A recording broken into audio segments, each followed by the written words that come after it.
Everybody for coming. My name is Hillary Cohen. I'm the Animal Control Officer for Norfolk. And I set this meeting for everybody for Norfolk, anybody in surrounding towns who obviously you're all somewhat being affected by coyotes in one way or another, whether they're coming on your property or you're seeing them while you're traveling, or if your pets have had any interaction with them.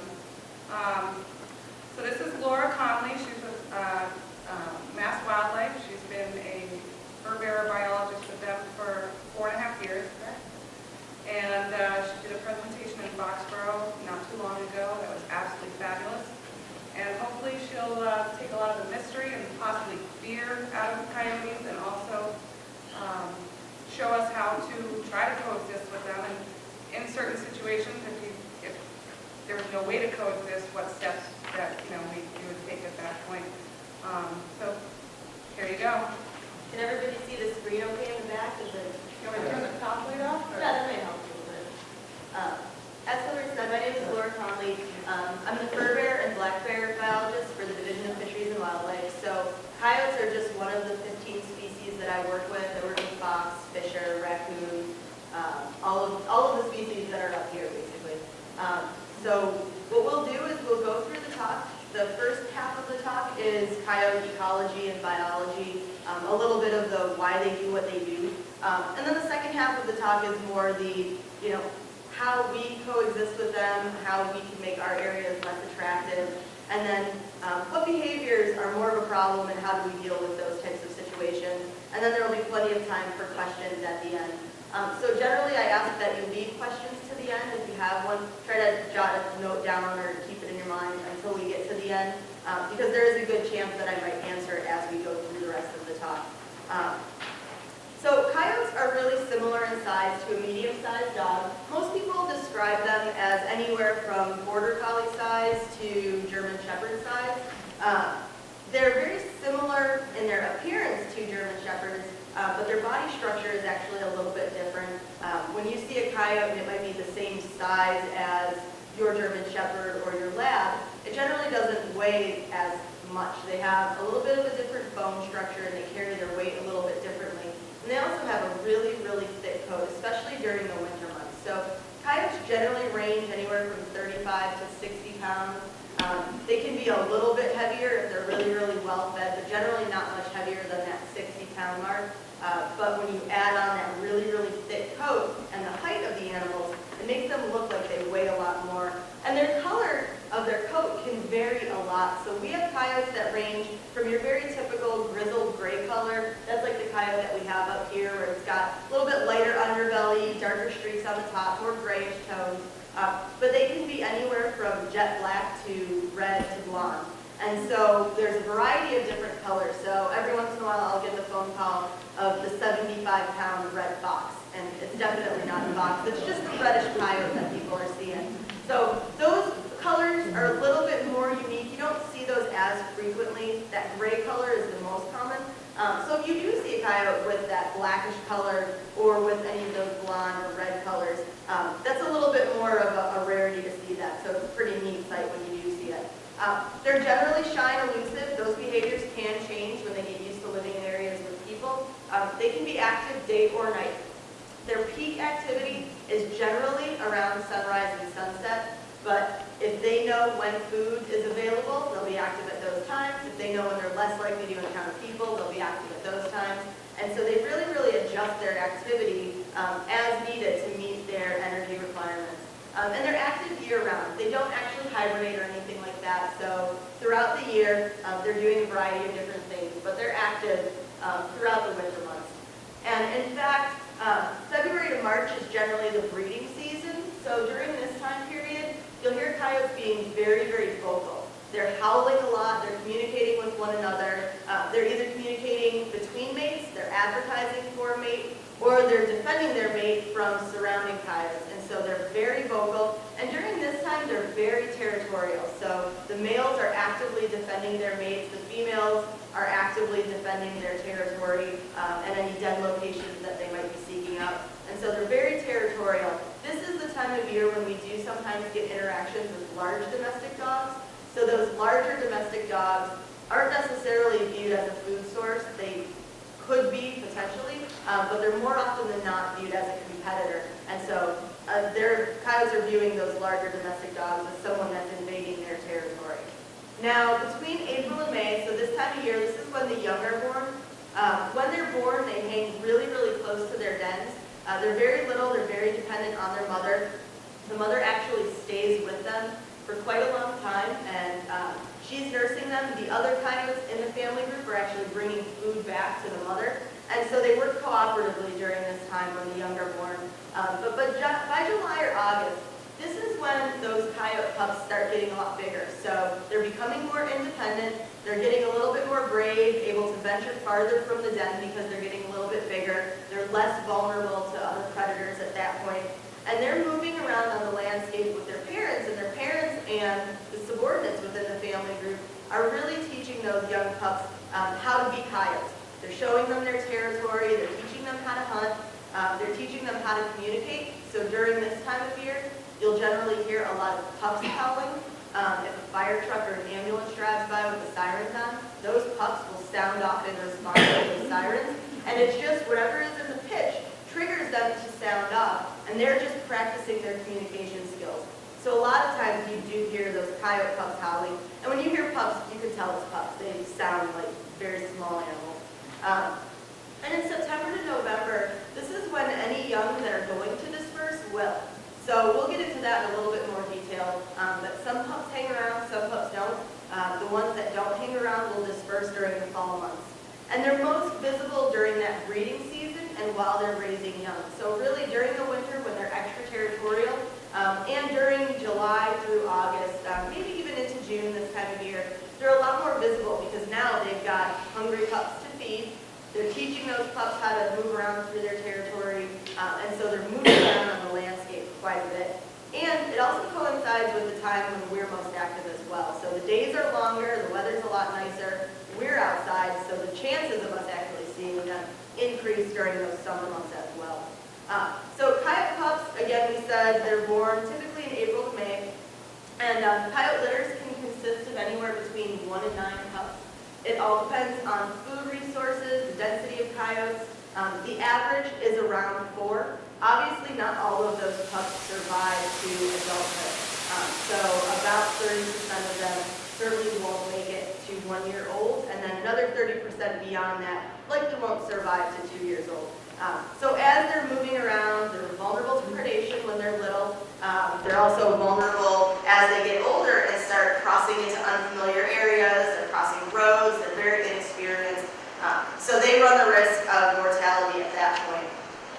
Now, the coyote population really consists of 2 types of social groups. So we have residents that have a stable home range. So these are the adult male and female in an area. They maintain that territory. And they have their subordinates, which are usually 1 or 2 pups from the previous year, and then the current litter of pups.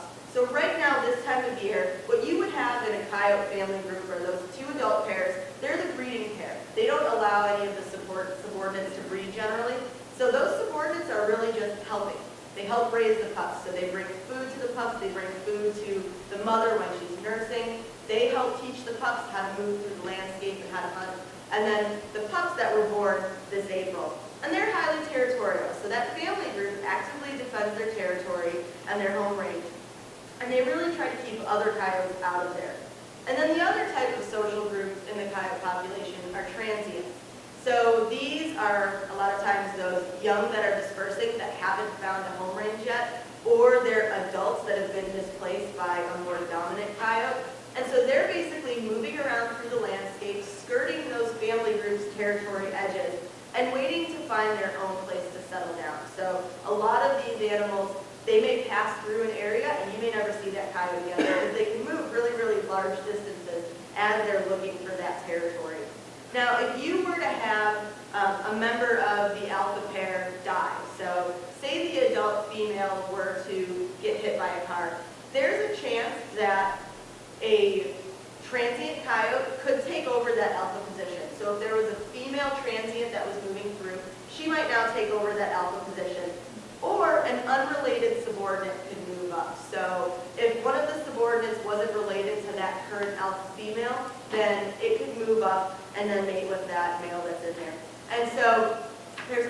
that possibility that as these coyotes pass on, you have a lot of turnover and you have transients moving in or subordinates taking over that alpha position.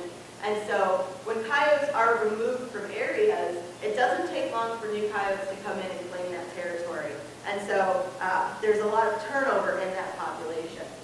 Now, when we're talking about territories and home ranges, the territory is the area that they actively defend. The home range is really just the area that they need to meet their living requirements.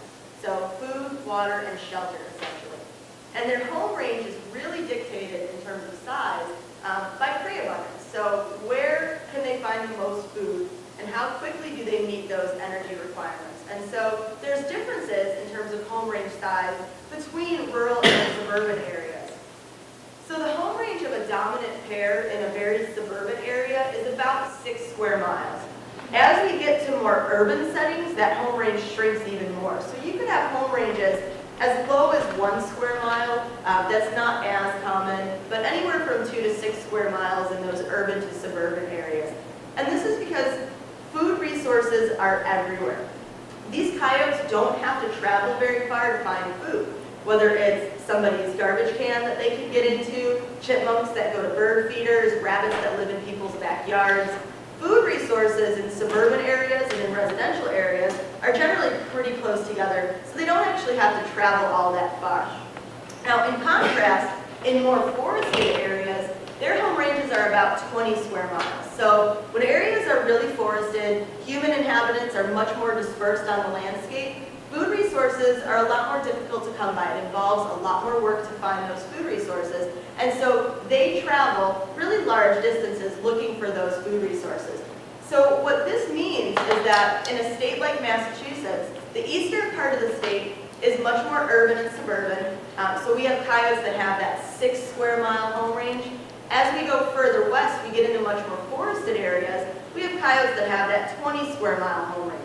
What that means is that we actually have a higher density of coyotes in the eastern part of the state than we do in the western part of the state. And that's all because the food resources are so available in the eastern part of the state. So it almost seems counterintuitive that you would have more coyotes living in more densely human populated areas. But it's the same thing that we see with raccoons. Raccoons are much more common in more suburban and urban settings than they are in really, really forested areas. And it all goes down to how easy it is to find food.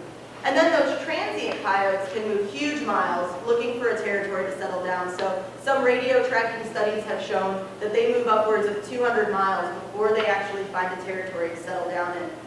We had a coyote from Narragansett, Rhode Island, get hit on the Mass Pike up in Natick. That was one of those transients moving really large distances. So they can travel very, very far looking for a territory. And coyotes within their own home range can travel really large distances over the course of a day. So from one side of its home range, as it's marking its territory, moving from one spot to another looking for food, they can travel anywhere from 7 to 16 miles just in one day. So that's a lot of movement. So you might see a coyote in your residential area and then see another one on the other side of town at the end of the day. It very well could be the same coyote because they do travel such large distances. Now, I get a ton of questions about coyotes howling. A lot of people will call and assume it's because they're about to kill something, so they're making a ton of noise. From a predatory standpoint, that would probably backfire on them. You don't want to make a lot of noise as you're trying to hunt something. So their howling is really just a means of communication. They might be calling the pups in to come feed. That's certainly a possibility. But more often than not, they're communicating with other coyote groups. So if you listen for a howl and you hear coyotes close by, listen really carefully, and there's a good chance you're going to hear coyotes from far away that will howl back. And that's that territorial howling. So you'll hear that a lot during those winter months. And then during those summer months, it's that communication within the group. A lot of howling, teaching the pups how to communicate with one another, calling the pups back in, and that type of thing. So there's a lot of communication with coyote howling. It's not necessarily something that's malicious when they're doing it. And they also sound like a lot more coyotes once they start howling. So in general, you're going to hear 2 to 3 coyotes howling at any one time. It's likely going to sound like 30, especially if they're coming from different directions. So they have a huge suite of vocalizations. and it's really, really difficult to tease those individual vocalizations out and determine that it is in fact from one animal. So a few coyotes generally sounds like a lot of coyotes, but it's usually in that 2 to 3 range. Sometimes you'll hear the lone coyote howling, during the mating season when it's trying to find a mate. You might hear that, but generally it's 2 coyotes howling back and forth at one another. Now, coyotes weren't always found in Massachusetts. During the pre-settlement era, they were really a Great Plains species, so they evolved in the grasslands of the middle of the country. It was about in 1959 when we started getting the first records of coyotes coming into Massachusetts. By 1980, they had reached lots of areas of central and western Mass, and were coming into a few areas of eastern Mass. By 1990, they really filled in most of the state. They were in almost every town on the Cape, and throughout almost every town in western and central Mass, and moving eastward. And currently, we do have coyotes in every town on the mainland and on the Elizabeth Island. So they've really made their way through the state, and Massachusetts isn't unique to that. That's been the case with all the northeastern states. So what happened to cause that was, as settlers came in, we took down the forest, and we also removed a lot of the large predators. So we removed wolves from the area, and we cleared the forest. And as we did that, we continued to move westward and clear the forest and remove wolves from all of these areas. So what happened was, coyotes are a very adaptable animal, and they were able to take advantage of that drastic change in landscape and the lack of wolves in a lot of these areas. So the coyotes that came to Massachusetts actually migrated up through Canada, over the Great Lakes, and down through New York State. And then around the 1970s, coyotes also started moving westward. So between the 50s, 60s, and 70s, they started moving westward. So coyotes in the Northeast are generally larger than their western counterparts. As they moved eastward, there was a little bit of mixing with some of the remnant wolves that were still around in Canada, and so that gives our coyotes a little bit bigger traits. But the basis of their genetics are still coyotes, so they still are considered coyotes, even though they're a little bit larger than their western counterparts. Now, the reason they were able to have that huge range expansion that we kind of assisted is because they're really, really adaptable. So they can respond to a lot of habitat changes, they can adjust what they eat, and they can change their behaviors as needed. So they originally inhabited those great grasslands and prairies, but right now they'll really use just about anything. So you'll find them in farming communities, you'll find them in more forested areas, in very suburban areas, and even in the most urban settings. So we do have coyotes that live in downtown Boston, in East Boston. New York City has some coyotes, Chicago has coyotes.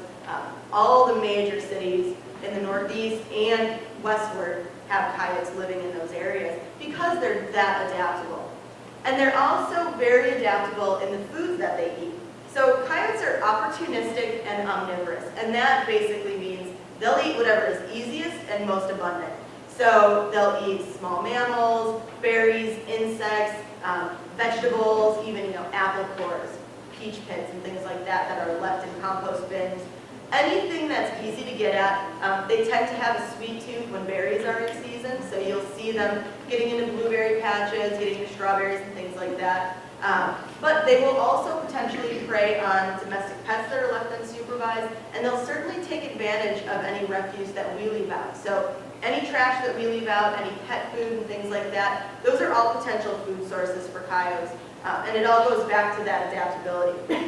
Now, they do play an ecological role. In this state, they are one of the larger predators that we have, and so they can keep small mammal populations down, and they can keep raccoon populations down, fox populations down, and in turn what that can do is boost nesting bird populations. So squirrels, mice, chipmunks, we think of them as the animals that get into bird feeders and things like that, but they're also some of the most common bird nest predators. So they like eggs a lot, and they also like really young chicks. And so by keeping those small mammal populations down, they're in turn helping some of those nesting birds. They're also a fur bearer resource in this state. We have a regulated hunting and trapping season for them. A lot of people value coyotes for a variety of different reasons. So just the intrinsic value of knowing that something is wild out there. A lot of people like the opportunities to view them, take photographs, appreciate them from a distance. and the educational experience that they can provide. So learning how to follow their tracks, learning the habitats that they use, coming to talks like this is all a good thing and very important. They also have fur value, so people do hunt and trap them for their pelts, and so there are opportunities there.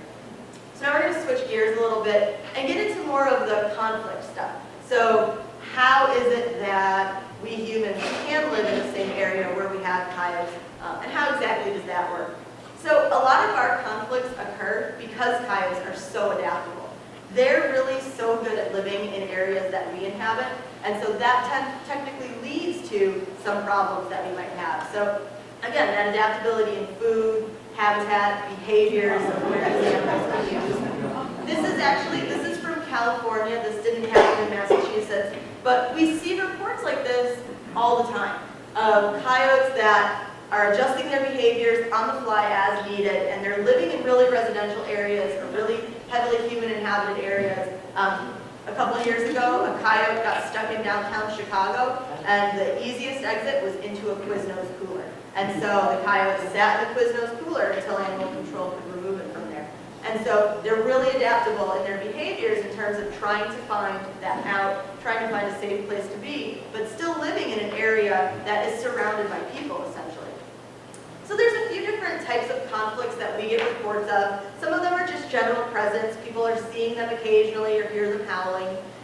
We do have instances where coyotes might den in yards. This happens most often if people don't use their yard very much during the winter, or they have a summer home where they're not there during the winter at all. And so the coyote sees it as a nice, quiet area, sets up a den site, and then summer comes, the months warm up, and now we're outside and realize that you've got a den of coyotes in your yard. So that does happen as well. And there are ways to remediate that problem. And then there are general concerns about disease transmission. So just like any mammal, coyotes can potentially carry rabies. They can also carry canine distemper. And just like other wildlife, a variety of different other parasites. Most of the diseases that coyotes carry are not transmissible to people. Rabies is the one exception, but we'll talk about how rare that is as well. There are concerns about unsupervised domestic pets, livestock, various types of property damage. So when coyotes have the opportunity, they will get into chicken coops if they're not secure. They might prey on unsupervised domestic pets. And they can cause significant crop damage. So just like black bears, they have a sweet tooth when it comes to corn during the months of September when the corn's getting ready for harvest. So they can do some damage in cornfields, getting into vegetable gardens and things like that. So there is that concern about property damage as well. But this is the individual coyotes and not the population as a whole. So coyotes a lot of times will learn these behaviors. So if they get into a chicken coop once and they're successful, now they've learned that looking for chicken coops, following that type of smell, and exploring it might give them a really big reward in the end. So it's those individual coyotes that are doing that. And then there are concerns about habituation. So this is really when these animals lose their fear of people. This can happen in any animal. There's food-conditioned animals that start losing their fear of people.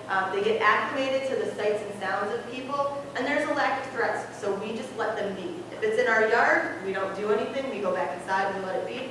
If there's unnatural food sources, that rewards those behaviors. And then there are individuals who will actually go out and actively feed the animals because they like seeing them. They want them to come in closer. But what that does is that teaches those coyotes the behavior that people might have food for me, so if I approach people, I might get that food reward.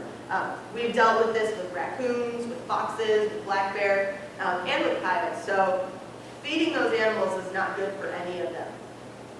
And again, so what leads to habituation is that direct feeding and indirect feeding. So when you feed pets outdoors, if you just leave the food out there, a lot of other things will come to that food source. Raccoons, skunks, coyotes, foxes. And that teaches those animals that there's a food source in the backyard setting. So when animals hunt and when they search for food, they develop a search image and they look in particular areas because they've been successful. If they're unsuccessful in an area, they're going to avoid those types of areas when it comes to looking for food. So when animals are successful at finding food in the backyard setting, it just reinforces that behavior of come into the backyard setting.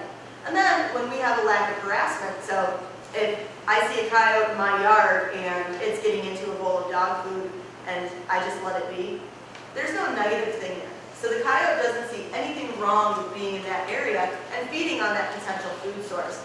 And what happens even more so is if I'm in my backyard, the coyote comes in looking for food and I go inside, I've showed that coyote that it's kind of the boss in the area. When it comes in, people just back away and let it do what it wants to do. And they learn those behaviors. So they're territorial animals. If you're not top on the territory and you back away from them and just go back inside, they're now learning that it's okay to come into backyards to look for food and that people are just going to let them be and let them do what they want. And so there are concerns about those habituated animals when they start begging for food and approaching people for food. And there are also concerns when we have attacks on leash pets. So when pets are left outside unsupervised, it's a very unfortunate event when a wild animal gets in an interaction with that pet. But when they're out there unsupervised for things like coyotes and foxes, even for fisher when it comes to domestic cats, that is a potential food source that they see out there. And so those animals are vulnerable. But when an animal is bold enough to approach a leashed pet that's right there associated with a person, now you're talking about that animal showing a lack of fear of people and being bold enough to actually come up and show aggression towards that leashed pet. And then obviously the concerns for attacks on people. Coyote attacks on people are very, very rare. You're much more likely to have a negative interaction with your neighbor's dog than you are with a coyote. We've had 5 confirmed attacks on people in Massachusetts. 2 of those have been rabid animals. We suspect that a 3rd one was rabid, but we weren't able to recover the coyote to test it. Rabies in coyotes in and of itself is also very, very rare. So we've had about 11 coyotes test positive for rabies. We've had over 2,000 raccoons test positive for rabies since we've had terrestrial rabies in this state. So it's very, very rare that coyotes actually contract rabies. Raccoons are the #1 carrier. We've had almost 200 domestic cats actually test positive for rabies, and they're supposed to be vaccinated. And so coyotes are really, really low on that number of animals that might contract rabies. And then we have had an instance where a habituated coyote attacked a small child on Cape Cod in 2005. And so there are those concerns about those habituated animals. And if we do get reports of those, we work with the town or with environmental police to remove those.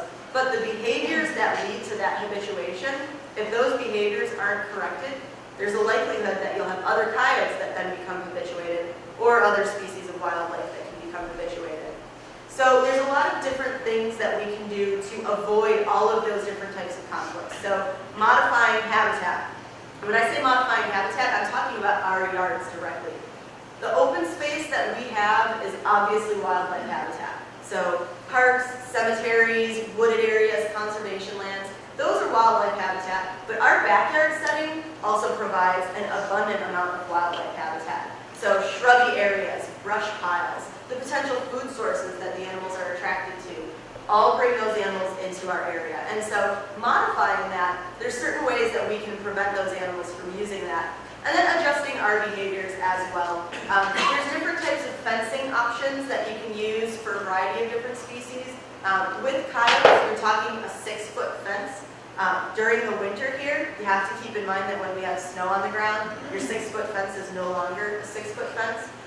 So there are certain ways that you can fence your yard, but if an animal really wants to get into the yard, it'll try to dig in. So you have to pay close attention if you do have a fenced-in area. It is a border between your yard and wildlife, but there's always that potential that wildlife will come into that yard.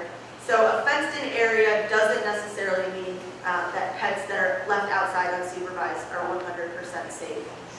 And then if anybody has livestock or chickens or anything like that, smart husbandry practices are always important. If you have free-range chickens, that's a risk that you are taking at that point. Free-range chickens are vulnerable to a variety of different predators, not just coyotes. And so keeping chickens in coops, keeping them in fenced-in areas, especially in coops at night, is a really good way to keep them safe. And then recognizing that We live in an area where we're surrounded by wildlife, and there's some level of tolerance that should be there as well, because there's a variety of different species that will use our landscape, and they're here and they're definitely not going anywhere. So one of the things that we can do is certainly eliminate those food sources. So keeping a close eye on your backyard and looking at those potential food sources is a really important thing. If it's something where you would say, a raccoon would eat that, a coyote would eat it. If it's something where if your dog had the opportunity, it would explore it and smell it, a coyote would do the same thing. So garbage bags that are just sitting there, the smell isn't hidden, the bag isn't a good barrier. A lot of those animals will get into it. So making sure that we're paying attention to our area, and that really helps keep a lot of those wild animals away. So don't ever just leave bags out. Definitely don't put trash out the night before. Put it out the morning of pickup. If you can put it out in containers, that's the ideal way to do it. Otherwise, try to put it out as close to your pickup time as possible. Make sure that you're not using open compost for food scraps. Open compost is fine for yard clippings and things like that, but anything that we've eaten that's going into a compost bin is potential food for wild animals. So eggshells, coffee grounds might even attract some of those animals, apple cores. All of those things, we look at it as trash, but coyotes certainly would look at it as a potential food source. So if you do have food compost, keep it in a compost container that the animals can't get into. They may be attracted to the smell, they may try to dig at it, but if they can't get to it, they're not going to spend much time trying, because animals are all about meeting those energy requirements, and they don't waste a lot of time and a lot of energy trying to get at something that's not going to be successful. So make sure that if you feed birds, that you keep your bird seed clean. Use feeders that don't let the seed spill to the ground. When the seed spills to the ground, it attracts a ton of small mammals. You may never see the mice and the chipmunks that come there, but they certainly do, and they definitely take advantage of that spilled seed. And it's not necessarily the seed that attracts coyotes, but it's that abundance of small mammals that attracts coyotes. So making sure that you're keeping those areas clean is very, very important. And if you have a lot of different animals coming to those feeders, potentially putting out bird houses instead is always an option if you want to continue to see birds in your yard. And then making our backyards less attractive by eliminating some of those den sites. So if you have a space under a shed, just about anything can set up shop there. You could get coyotes under there, raccoons, skunks. You don't want those things living under there. It makes it a problem when you're trying to go in and out of your shed, especially if it's a skunk. You don't want to get sprayed by startling it or anything like that. So putting up lattice work or chicken wire to block off those areas under sheds is a really, really good thing to do. That's a really attractive area for a variety of different things. So if you remove that attraction, there's no den site in your yard then. Cutting back brushy areas is also a really good option. So if you have a lot of really, really low vegetation, that can provide hiding places for things like rabbits and chipmunks. And so that's an area where the coyotes might look for food.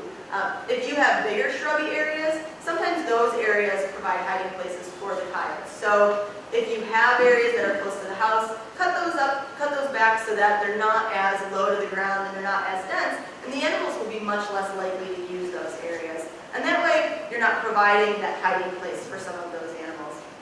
And then making sure that we keep pets leashed and supervised. Don't let cats outdoors. When the cats are let outside, they're vulnerable to a variety of different things, being hit by a car, coming in contact with coyotes, fox, or fisher, coming in contact with domestic dogs that are out. So there's a variety of issues associated with cats going outside. Coyotes are just one thing on a long list of things. And then never feed coyotes. If you have to feed a pet outside, supervise that feeding so that you know it's just the pet feeding at that food source, and then you can pick it up. And make sure there's not food left over that other animals might be attracted into. And don't let coyotes intimidate you. One of the most important things that you can do is harass them when you see them. It goes all back to that reinforcing those behaviors that they're so adaptable with. So making a lot of noise is really, really important. So do things that aren't everyday sounds. Bang pots and pans. Some people will get an air horn, blow a whistle, clap your hands together, yell at them a lot. Those are really, really important. Honking a car horn doesn't work very well. I get a lot of calls where people pull into their driveway and they see a coyote, so they honk the horn, and the coyote just stands there and stares at them. And usually I ask, well, what happened? And maybe 20% of the people say I backed out and drove down the street. Another 20% will say, oh, I sat there, just waited for it and let it go. And then there's a lot of people who just open the car door and stand up. And whenever they do that, the coyote runs off. The reason the coyote doesn't run when it hears that horn is because coyotes cross roads on a daily basis. They hear car horns all the time. If they've never been hit by a car, there's nothing negative there. It's just background noise. It's no different than when they live near train tracks. They hear train horns all the time. Those are just everyday sounds to them. So doing things that don't mimic those everyday sounds are really effective means of harassment, and you want the coyote to know that it's coming from you. So instead of just knocking on your window, everybody does that. Animals get used to that really, really easy. If I do that with my dogs, they just look up and go back to doing what I've been doing. Because they know that that's just a sound and there's nothing really associated with that. So when you're doing these types of things, make it something that is unique. You can throw small objects at the animal and yell at it while you're doing it, clap your hands while you're doing it, because now it knows that it's coming from you. Squirt it with a hose during the summer months. Everybody's got their garden hoses out. Get squirted with a hose, squirt it with a water gun. All of those types of things are negative experiences, and the animal will associate that negative experience with being in your yard. It crossed into your yard and it had all those terrible things happen to it. And it didn't get food. So what is the incentive to actually go into your yard? And the more you're consistent with that, the more you're going to see these animals not passing through. And if they do pass through, it's going to be at 2 o'clock in the morning when they know they are not going to encounter you at all. And if neighborhoods do this, it's a really, really good thing. If one of your neighbors is feeding coyotes and you're harassing them, they're still going to come in your neighborhood because they're coming into those food sources. So it really is a group effort for all wildlife species, because what one neighbor does always affects the rest of the neighbors. And vary your techniques. Don't let them get used to any one thing. So just like they get used to the sounds of car horns, if every day you come home and you blow a whistle, there's a chance that over time they might get used to that. So adjust those techniques, and they might, then they'll stop getting used to it. And then there is that means of tolerance. So coyotes are on this landscape. If we were to remove every coyote in this town, we would fill it in with just as many within a couple of months. So they will always be here, just like raccoons, just like skunks, just like a lot of the different species that we have in this area. And so there is a level of tolerance, but it's very important to be proactive rather than reactive. So it is much easier to teach coyotes that they should be fearful of your backyard than to teach habituated coyotes that they need to change their behavior. So if you don't let them go down that road of losing their fear of people, looking for food in neighborhoods, you're going to have a much easier time keeping them from using a lot of those areas. There are plenty of natural habitats throughout this town and the surrounding towns that these animals can use. And they come into residential areas because food is just so easy. So if we make it really negative and make it a lot less easy, they're much less likely to come into those areas. One of the more common questions that I get is, what should kids do if they see coyotes? So now that it's the summer, kids are going to be outside a lot more. If they do see coyotes, they can make themselves look a lot bigger. So if they have a jacket on, open it up and make themselves look wider. Put their arms up above their head. All you're doing is making them look bigger. And then just teach them to slowly back away and don't run. If anybody has a dog, when you start running around your house, the first thing your dog does is follow you. It has no idea why you're running, and it just is going to follow you. It's the same thing with wildlife. Running elicits a chase response, and so if you run away, there's a really good chance that that animal, regardless of what it is going to follow you. And so just slowly back away and don't run, and then find the nearest adult to harass those coyotes. So if kids do this, this is a really good way to make them recognize that these aren't pets. They're not something that they should approach. They should tell an adult when they see one, and the adult can do that harassment and empower the children not to be afraid if they do see them out there. Now, our agency has a multifaceted approach to coyote management. So the goals are to resolve conflicts and support the values associated with coyotes. So we do have that regulated hunting and trapping season. We also regulate problem animal control agents. They're basically nuisance wildlife control folks that can remove certain animals when they're causing property damage and things like that. And so there's a special certificate to deal with problem coyotes. And we also do a lot of public education. So we have our Living with Coyote flyer up here. We have a Living with Wildlife whole huge publication that's got living with whatever you might think about you need to live with. Any animal that's going to be living in a residential area, we've got information on it. So you can access that through our website. And then as we're thinking about it, there's a few different things that we can do and the options that we have when we do actually have coyotes that are living in residential areas. So again, tolerating them, modifying our behavior, adjusting the habitat and harassment. If coyotes are in an area and coexistence is absolutely impossible, there is the potential to bring in a problem animal control agent. Their certificate does allow them to remove coyotes, and now when I say remove, I'm talking about lethally removing those animals. So for them to do that, they do have to show that non-lethal techniques aren't working, and there is justification to remove that animal. Now, in the state of Massachusetts, the traps that are legal to catch coyotes aren't very effective. So when you're going down the road of lethal removal, you are talking about using a firearm.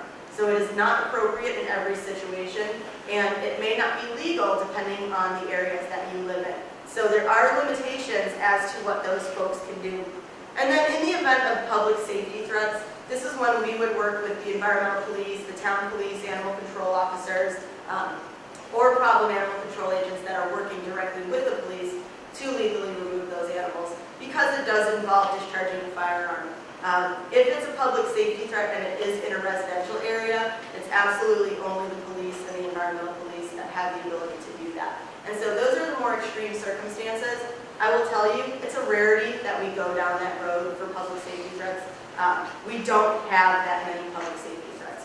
When we do have one, and if a coyote is exhibiting those behaviors, it will be legally removed if the police can find that animal.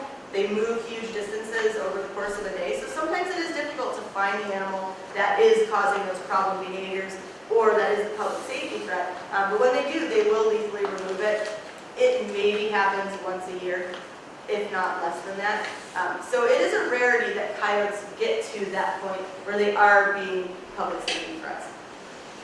In this area, you guys are in the Northeast Wildlife District.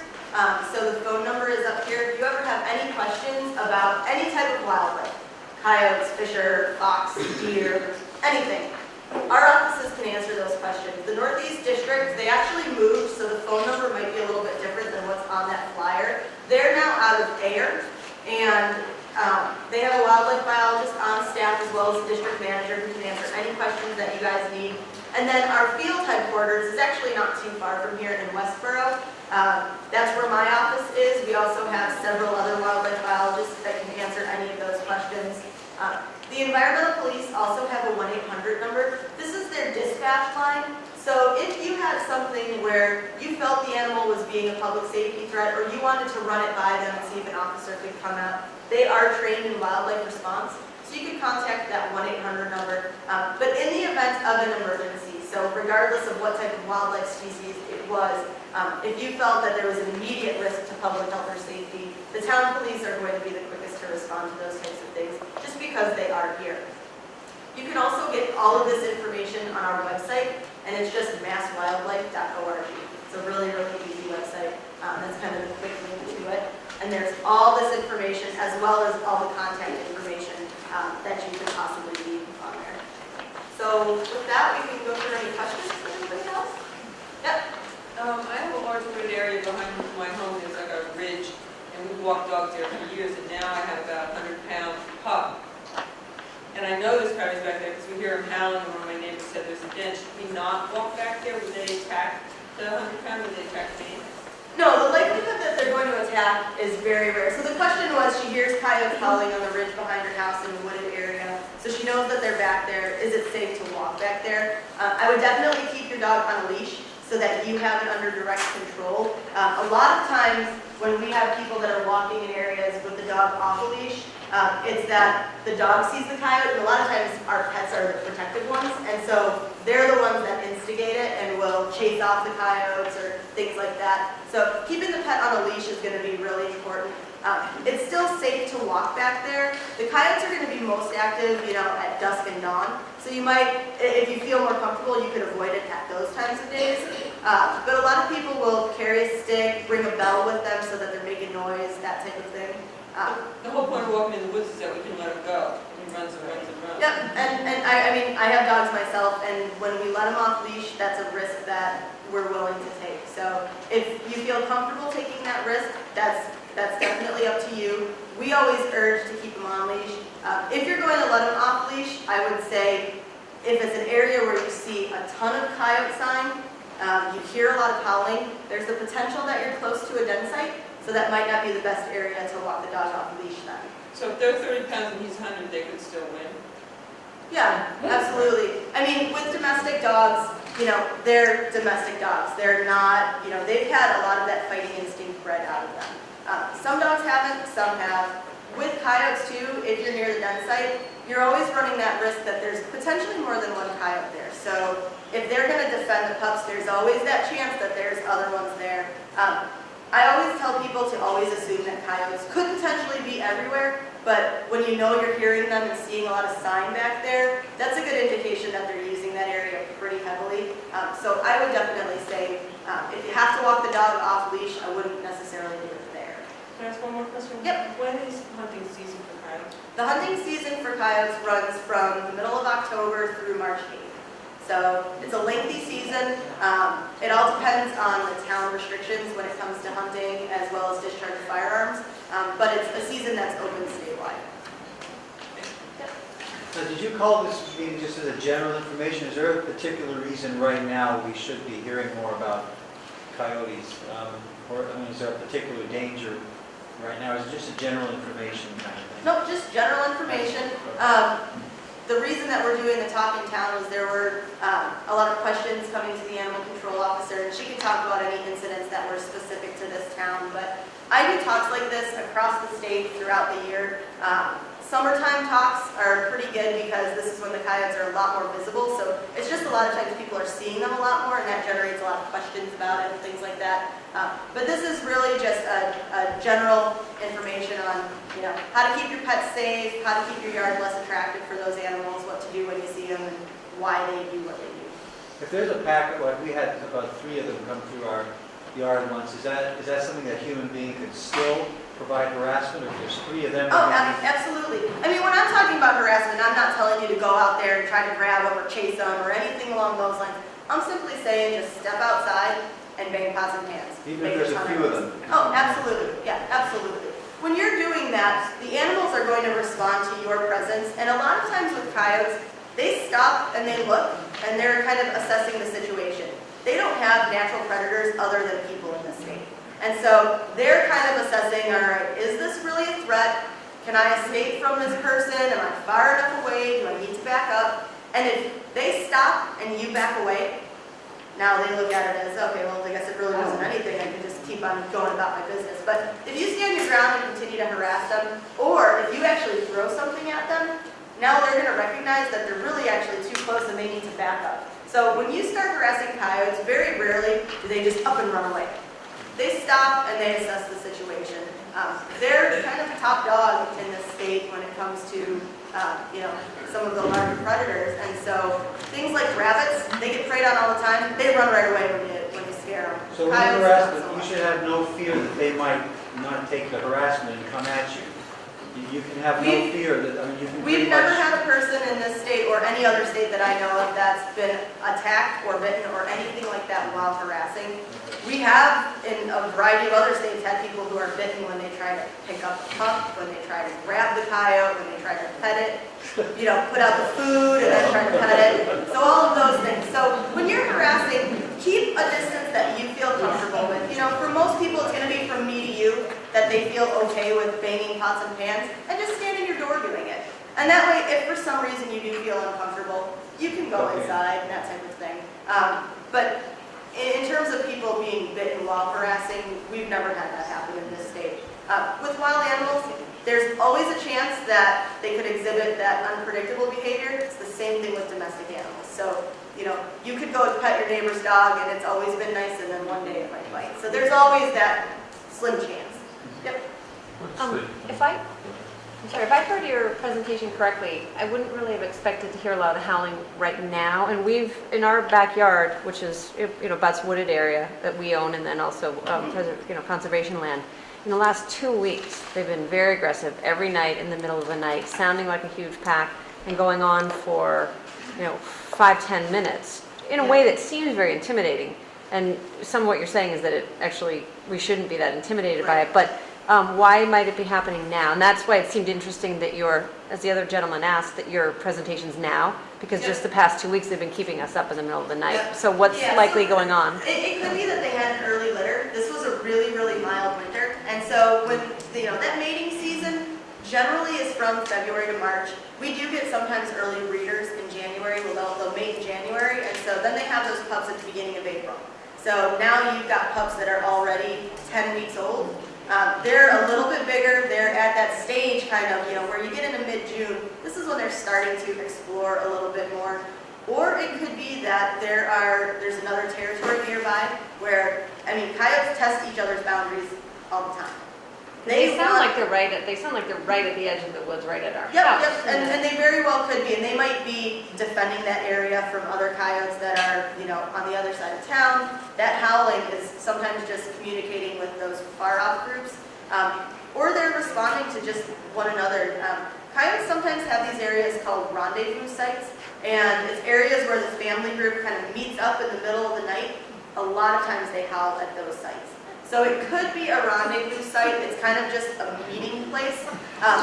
If you don't want to, hear them so frequently, if you disturb that site, go out during the day and leave a ton of human scent down. Touch everything, take walks through there, get up a couple people, and just make a ton of noise. The more you disturb the areas, the less likely the coyotes are to want to stay there and use those. But if you're hearing them in a place that sounds like they're very close, are they actually? Because Not how would you know where necessarily. to disturb? Yeah. You can go in, if you have a rendezvous site, you'll find it. It'll be loaded with tracks. You'll find scat leading up to it, loaded with tracks. You'll be able to tell that it's an area that's disturbed. Their sound carries quite far. So if they're up on a high point and the sound funnels down, they might not be quite as close as you think, but there's always that chance. So just go through the woods during the daytime and take a look. You'll see tracks. If they're really using the area very frequently, you'll see a lot of sign that they are. Do you have a question? They're basically at the top of the food chain, per se. Yeah, we have black bears in this state too. And then what is the typical life expectancy of a dog? A normal house pet dog grows to be 12 or 14 Right. or whatever. Yeah. Do you have a way of tracking them? Yeah, so there's been some studies where they've looked at the life expectancy of coyotes in the wild. In captivity, it's the same thing as almost a domestic dog. They can live into that 12 to 15 year range. As an adult coyote in the wild, it's much less likely that they're going to be that old. They can live up to 7 years, 8 years, but vast majority of coyotes get heartworm in the state.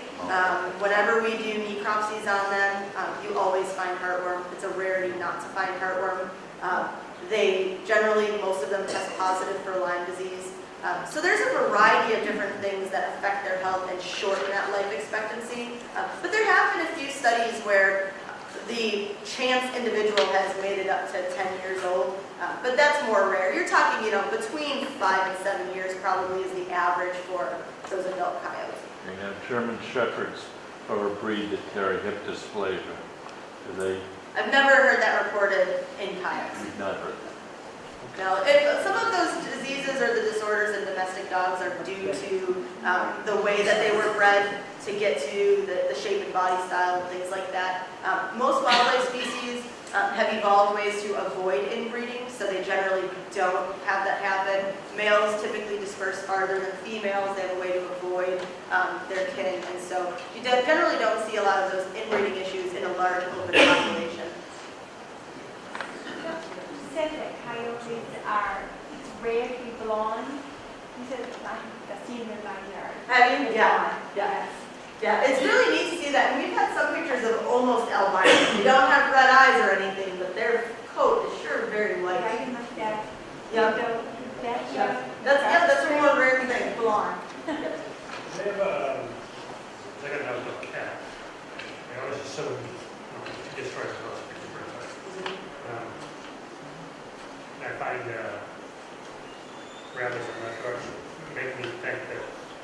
sheepdog. Coyotes would take it, right? Usually they eat them, yeah. Outdoor cats are notorious for killing and not really eating. So when, yeah. So when you have outdoor cats and you find, chipmunks or squirrels or, rabbits and things like that aren't eaten, it's usually the cat that did that.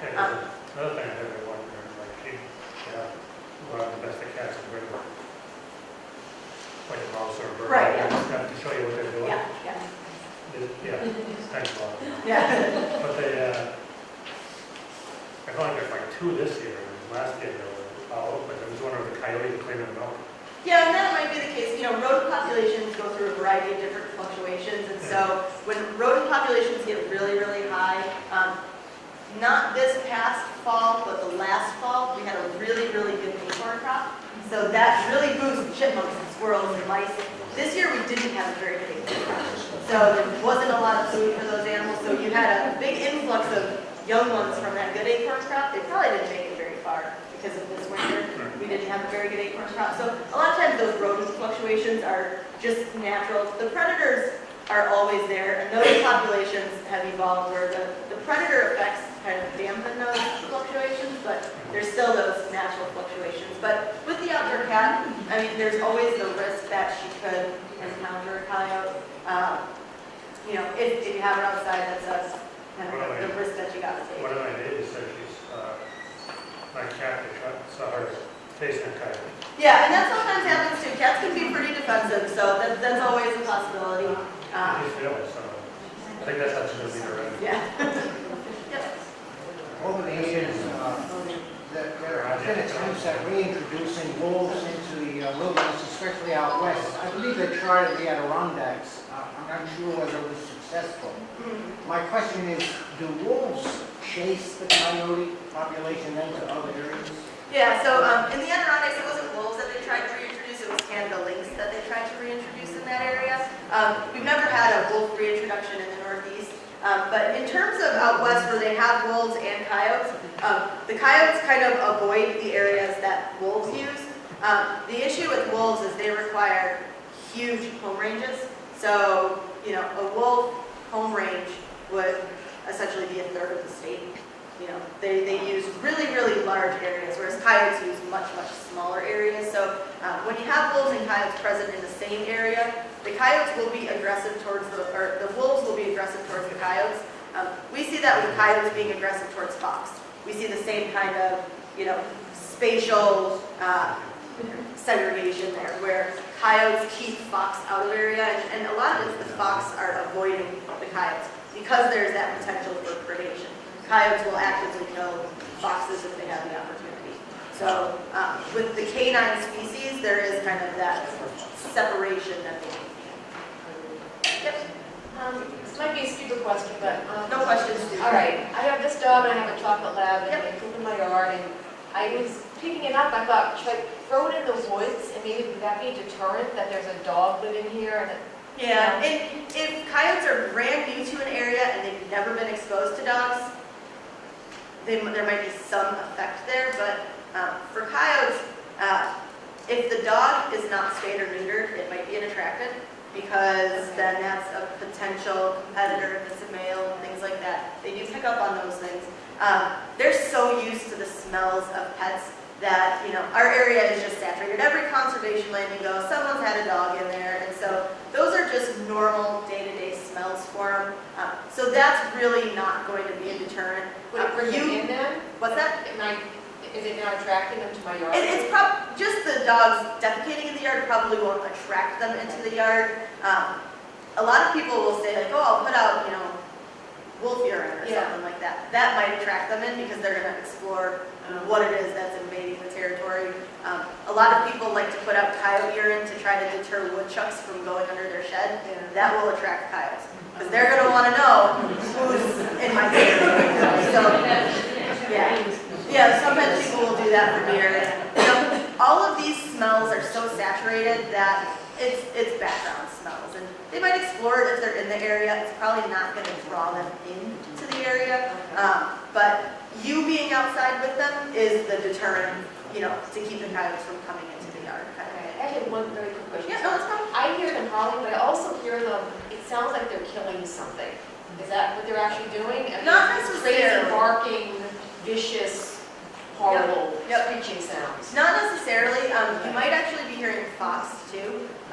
Fox have a ton of really weird vocalizations where you wouldn't think something that looks like a dog is going to make that sound.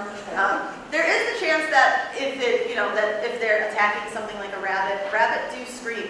If you go to pick up a rabbit, it screams. So you might be hearing some of those things at times. It sounds like a dog barking. It definitely sounds like crazy barking. Yep, and so fox makes some noises like that, but I mean, there's always the chance that that might be what you're hearing. You could also be hearing coyotes fighting with one another. Okay. So, Yeah. you have the alpha pair, and they keep the subordinates in check, and then when they've got the pups develop their own hierarchy.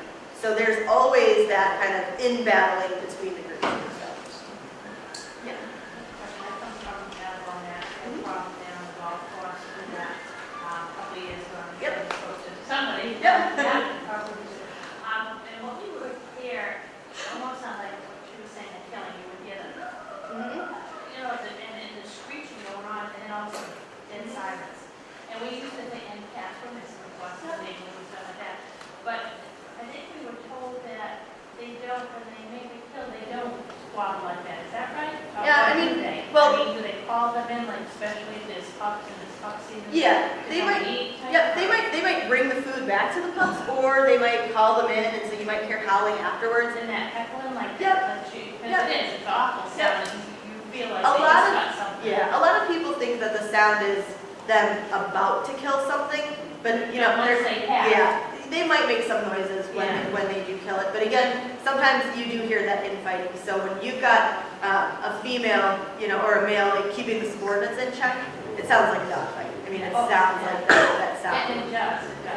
So that's always a possibility. Yep. In the summer, sometimes I would hear like really, you hear the howling and you hear Yep. does the howling signify one thing and yipping, what they're communicating? Yeah, I mean, there's a variety of different means of communication, and so, there's some affectionate communication where it's the mother with the pups and things like that. You probably wouldn't be able to distinguish what is what by just hearing it on occasion. Usually when they're yipping, they've kind of met up, and now you've got a couple that are yipping together, and it's kind of like it might be a camaraderie type thing, they've met up and now they're making a lot of noise together. The howling is usually more of like a long distance communication. And then fox will do the same thing where they make a lot of those yipping sounds, and fox make more sounds that people would describe as barking. You generally don't hear coyotes make sounds that you would say is a bark. Fox will do that. Coyotes do the yips, the howls, the yelps, and things like that more commonly. Yep. Is there such a thing as a map of Massachusetts that has mapped out, like there are 100 coyotes here, No, we there are don't. here? Yeah, no, we don't have any type of map that shows the numbers in different places because that fluctuates. It could fluctuate monthly, depending on if a coyote gets hit by a car, if a litter fails or if a litter succeeds, and those types of things. The population is so dynamic, but the one thing is the eastern part of the state, so really 190 east is going to have a higher density than 190 west, essentially. Because as you go further east, we've got a lot more residential areas, so that supports a larger number of coyotes. As you get into the really, really urban settings, you probably don't have quite as many because now it's not the food that's the limiting resource, it's just the space to live and the ability to cross roads without getting hit and things like that. So, we do have coyotes that live in East Boston. We've got some in Winchester. There's, on occasion they get into downtown Boston and they'll use the area around the common and things like that. But as you get, the immediate suburbs, that's where you've got, fairly high densities of coyotes. I've been in Newton quite a bit, and they've got several family groups that just live within the city of Newton because there's so many food resources in that area. Is the state, sorry. Our 60-pound dog was attacked by 2 coyotes about 6 weeks ago. Is that unusual? It's not unusual. It's unusual in that it doesn't happen all that often. But when it does happen, it's not something where we would say that's a surprise encounter. We do get reports of that happening. It's more common with the larger dogs if to have it happen with 2 coyotes rather than just 1 coyote. Because, you know, wild animals, they don't get into fights that they don't think they have potential to make it out of. They don't take that risk with injury. So there is, you know, it does happen. I would say, you know, in a given year, it's probably under 10 attacks on larger dogs that we have. And even the attacks on smaller dogs, it happens, but it's not an everyday occurrence. It's not an every month occurrence necessarily. So it does happen. We have had instances where the coyotes go after the unneutered male dogs. Part of that is probably that they certainly could view it as a competitor. And then unneutered male dogs are notoriously defensive as well. And so there's no give or take there, you know, they don't back down. With the bigger dogs, it's probably not something where it's necessarily a predatory attack. It might be one of those territorial interactions. But, you know, you never say never with those types of things. But the small dogs, you know, the 15 and under, those are the dogs where they're more kind of the typical food size. They're like a rabbit size or a small animal size. Those are the more common ones where it's a predatory attack. Was your dog okay? Yeah, well, my husband, didn't tell him it happened, he saw it. It happened as close as I am to you. Yeah. And it was in our backyard, 10 o'clock at night. The backyard is floodlit. And my dog ran out of the floodlight zone so I couldn't see him. I heard a big commotion. It was a commotion. It wasn't barking or growling or anything. And my dog came shooting back into the pool of light with 2 coyotes on him. Interestingly, one was running beside him, and the other one was hamstringing him. So it was a very common canine attack. Right. So as soon as they saw me and I made a whole bunch of noise and ran at them, the coyotes took off. Yeah, yeah. And that's a lot of times what we hear when the dogs get to the woods edge sometimes. Even during the daytime, we've had that happen where the owner is at the top of the house and the dog gets to the woods edge. And if the coyotes are there and either they feel threatened or there's the opportunity, sometimes they do take that. And so, you know, it's good to hear though that they ran off when they saw you. That's the type of behavior that you expect of coyotes to do. Right. Yep. Or, if I understand you correctly, there's no real control over the coyote population in the state or in the country. And they're an omnivore and not opportunistic feeder.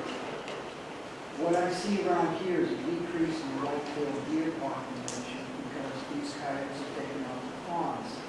They keep doing this year after year and not having what they Yeah, so with that, deer evolved with wolves, so they have evolved with the canine predator, and coyotes being opportunistic and omnivorous certainly don't have the effect on a population that wolves would have, because with wolves, you know, that's their #1 food source.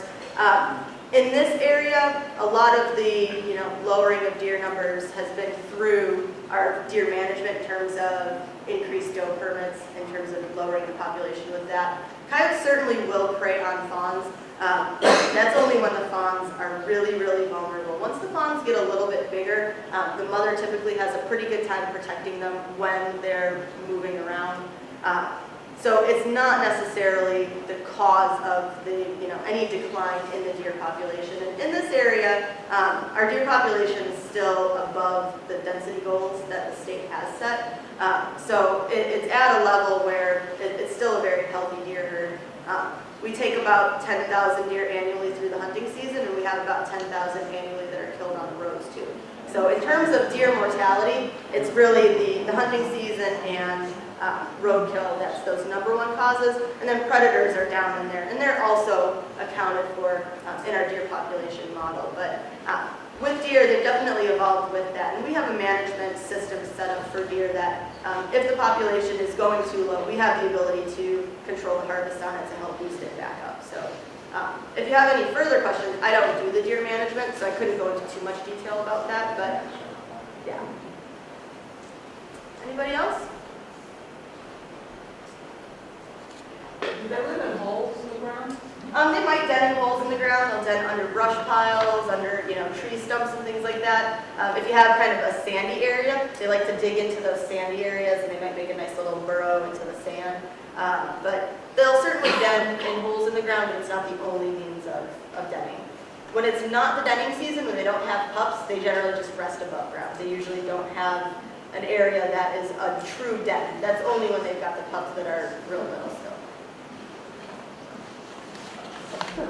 Anybody else? Yep.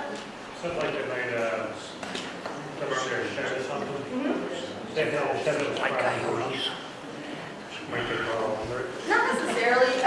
The only time I've really seen that is when a woodchuck's already done it, and then they kind of just take advantage of that.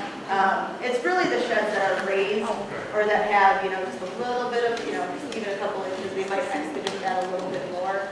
But usually they don't excavate completely like Is that. there anything like that sprinkle around it?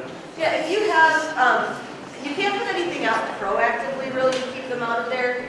You could lay chicken wire down into the grass, and so if they try to dig, they hit chicken wire instead. It couldn't be like some sort of chemical that like they, No, the only, say you put it around the house for mice and stuff like that? yeah, there's not really anything that would work like that. If you had a burrow under the shed, if you put ammonia-soaked rags under there, that works. It's a really strong smell, but that's really in confined areas. When you put anything out just around open areas, it dissipates really, really quickly, and so there's not really a good kind of smell deterrent. It's usually physical barriers that are the best. So that the shed should be closer to the ground rather than raised. No, if you have it raised, as long as you put, chicken wire with lattice work around it, and then make it so they can't just dig right under that lattice work, those are very effective. Plenty of people have that, and they never have any problems with stuff living under there. So you can certainly, have something like that. If you have a concrete foundation, they're not going to be able to really dig under that. So. Question, the pups of this year, will they get ousted from the den next year at some point? If Do they have to leave or Yep. can they stay? No, usually it's a cycle. So this year's pups, some of them will disperse, some of them will stay, and then last year's pups, most of them will get kicked out. Okay. And they'll go how far from that range? They'll try to find a home? Yep. Okay. Anywhere that's Keep open. trying to get in. Yep. What's on the table? We've got a handout of Living with Coyotes up here. If you didn't grab it on your way in, come up and grab it. Again, you can find all that stuff on our website as well. And then we've got a variety of pelts up here, so come take a look. There's a coyote, fisher, river otter, a whole bunch of different things